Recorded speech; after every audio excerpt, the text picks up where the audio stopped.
Welcome, everyone. How are you doing?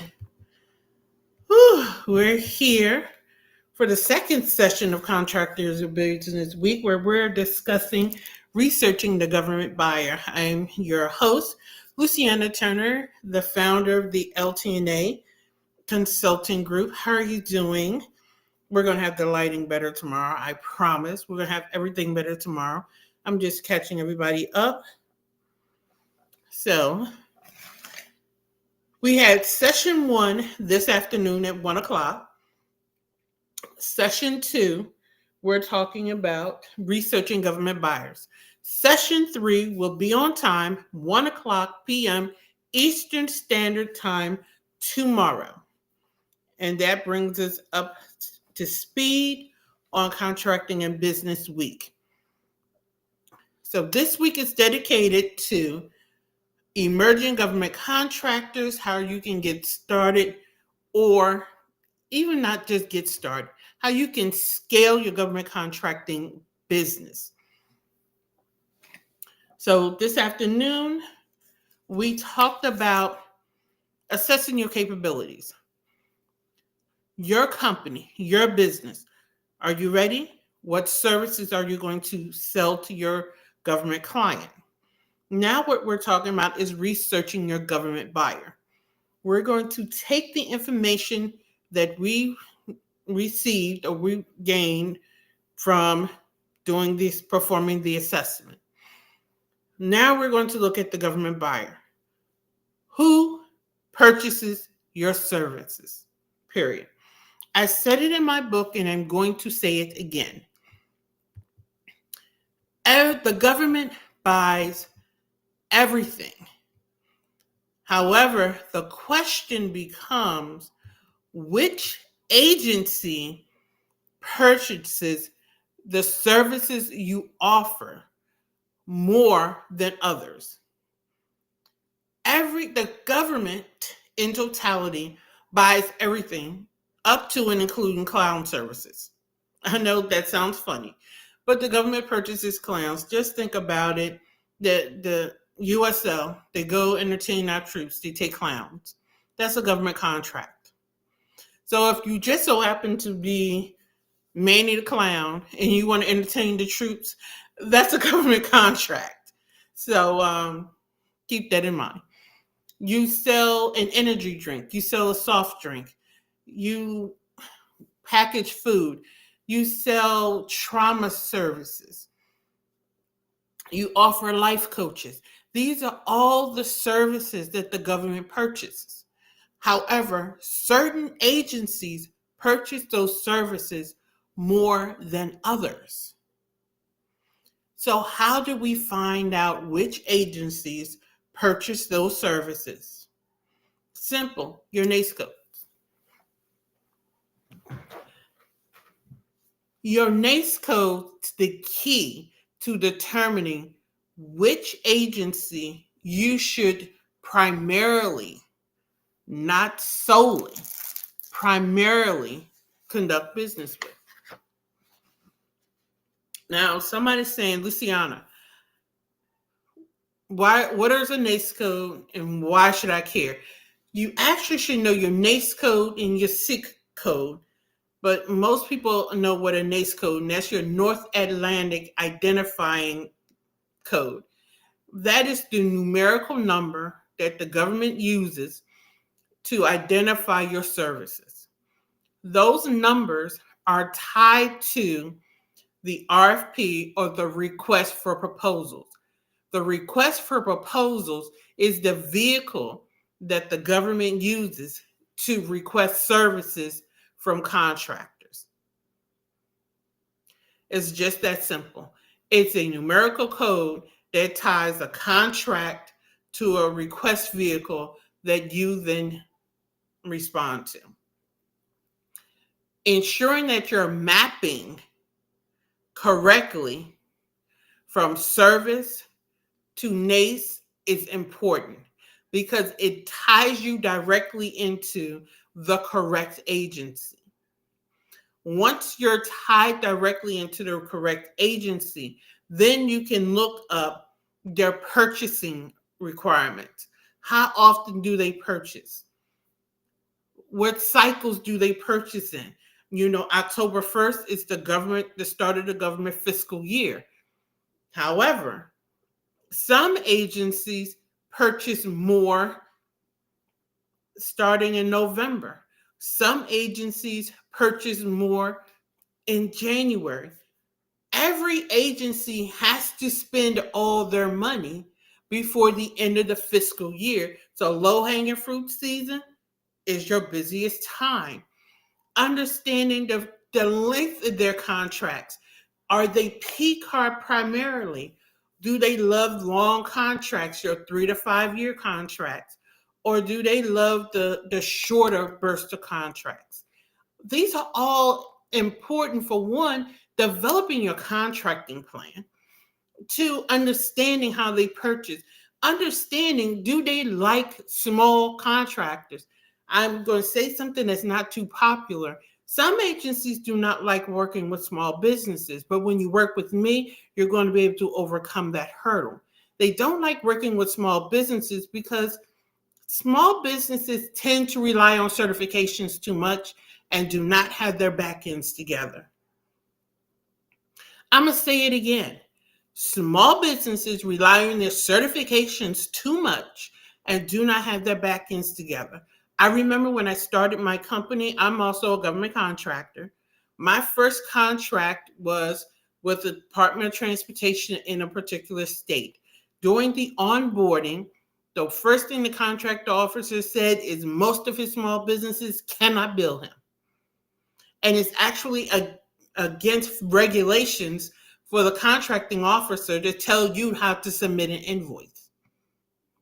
So the contract was for me to train small businesses how to do business with the government, which is why day 4, we're talking about partnering. And here the government is with a contract to teach them how to do business with them. And a lot of small businesses did not want to do it. And here's the key. Government buyers are busy. Government buyers have rules that they must adhere to. So government buyers are looking to partner with companies that are familiar with the rules and can come in, boots on the ground, ready to run.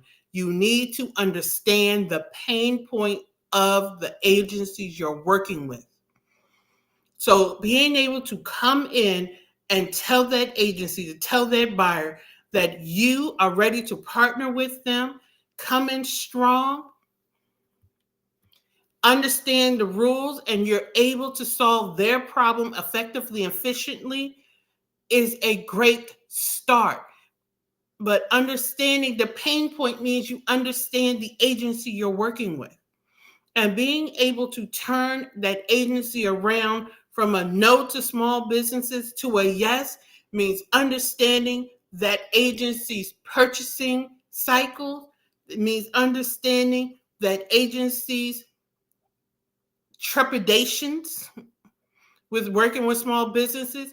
It means meeting the buyers, and you can meet them. They attend agency events. They attend industry events. So get out and meet them. Track the NACE codes. One way to meet them, most agencies participate in industry day events. Department of Energy hosts one every year, and they collaborate with other government agencies. So figure out, Department of Energy hosts an event, who else will be there? Department of Homeland Security very rarely hosts their own, but they have webinars. Attend the webinars. The more your name appears on these lists, the more the buyers see your name, because there is a small business liaisons officer in every agency. They participate in every procurement decision-making process. They will be able to say they attended the meeting, they attend the trainings, they ask smart questions, they can advocate for you. but they can't advocate for you if you don't show up.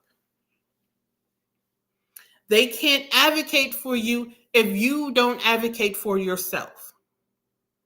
So do the homework. This is on the state level as well.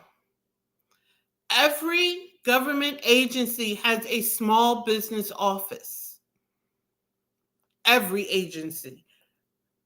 And most of them call it the small business office, quite frankly.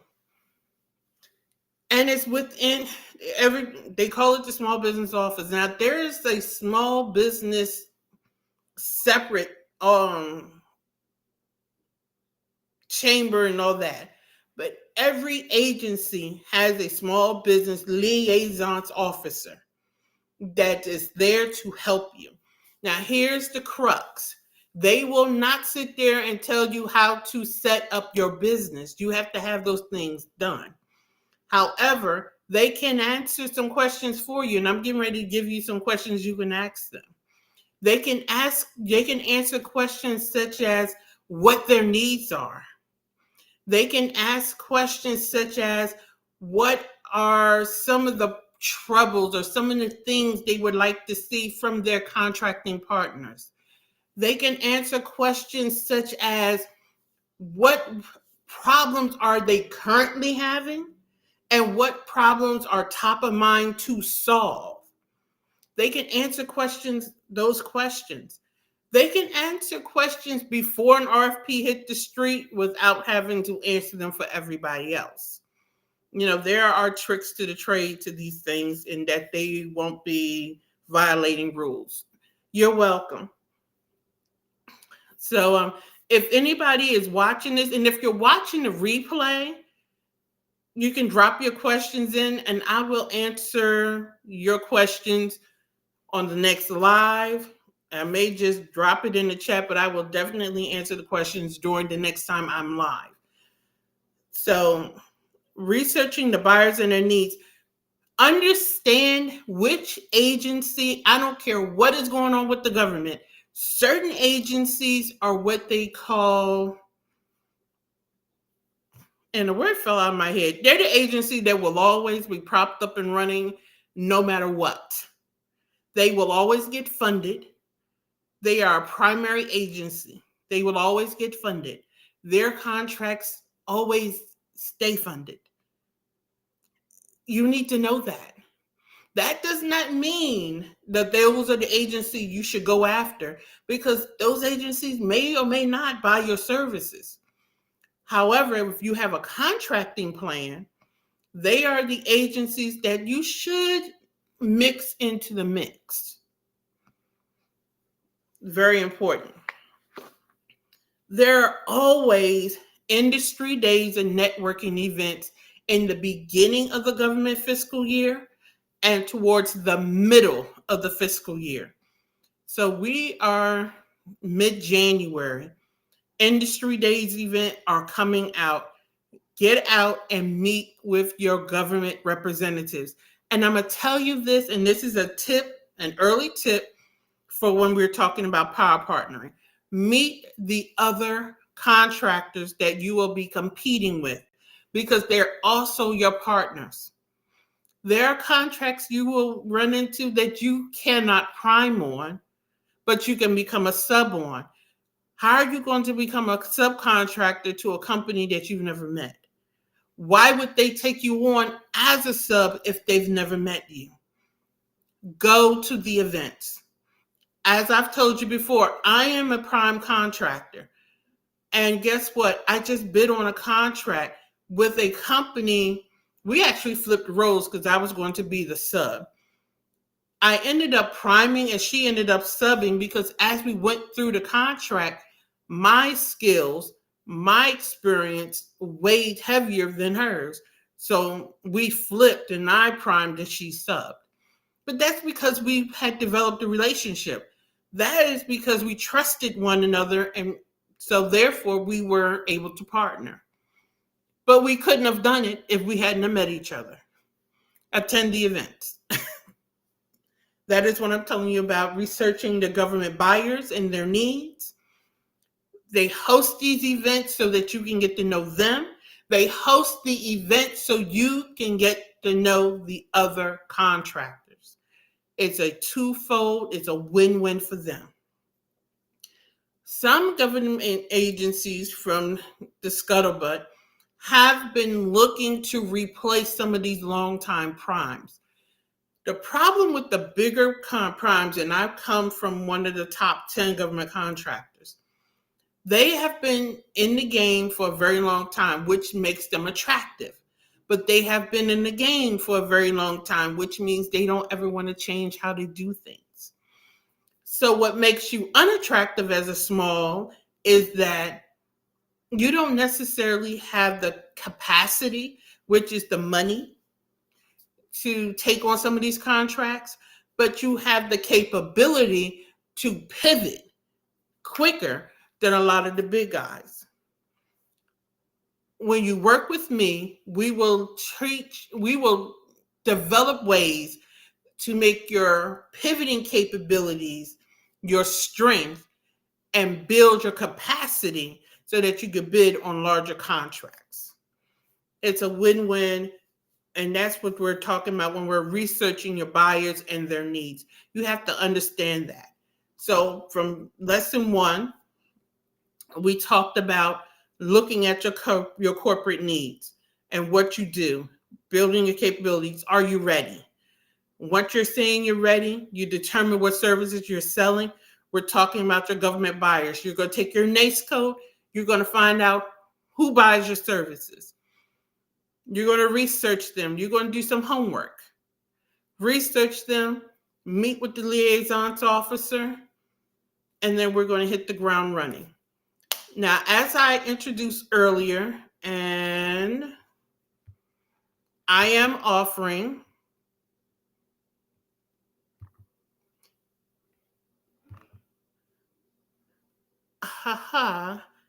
and anyway. Oh, cool. I think it kind of works. I'm offering a 90-day GovCon Accelerator program. Basically, it's a way for you to accelerate your ability to win a government contract. So for 90 days, we're hitting the ground running.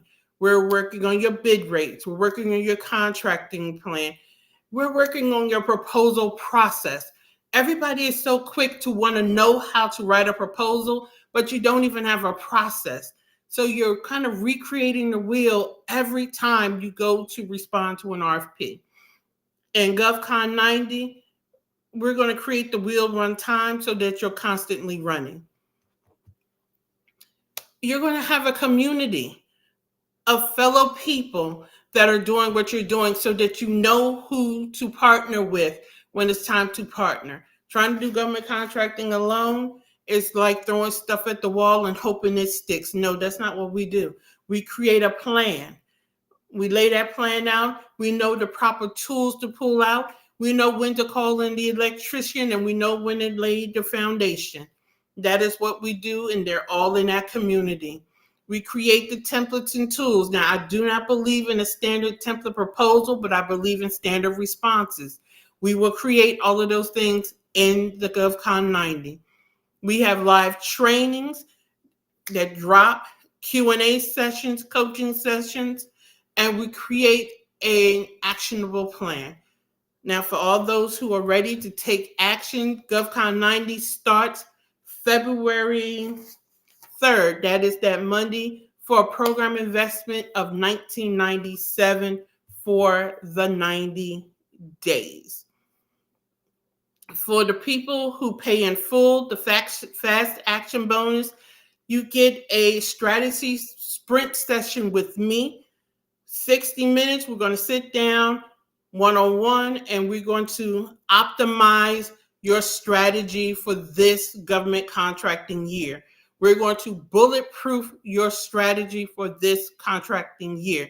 We all know people want to talk about the instability with the incoming administration. And what I'm telling you is there is no instability. It's called creating a stable plan. And we're going to do that in that session. For the first 5 people who pay in full, get that bonus session for free. It is you today versus you tomorrow. That is it. That is all. So if you want to know more, or if you're just ready to pull the plug, just scan this QR code and register for GovCon 90. I will post this information everywhere else, and we can just move on. Oops, sorry. Look, you could tell I don't do this often. Anywho, you can tell I don't do this often. So you can scan the code, sign up for GovCon 90, and move on. So that is the end of today's presentation. Join me tomorrow, 1 o'clock p.m. We're going to talk about SAMs and other search engines for contracting opportunities. So, because a lot of people get into government contracting and they don't know exactly how to find government contracts. We're going to talk about that on tomorrow. So that's join me 1 p.m. Eastern Standard Time for day 3 of Contracting and Business Week. I'm Luciana Turner, your host and the founder of LT&A Consulting Group. I will see you tomorrow. Have an amazing day.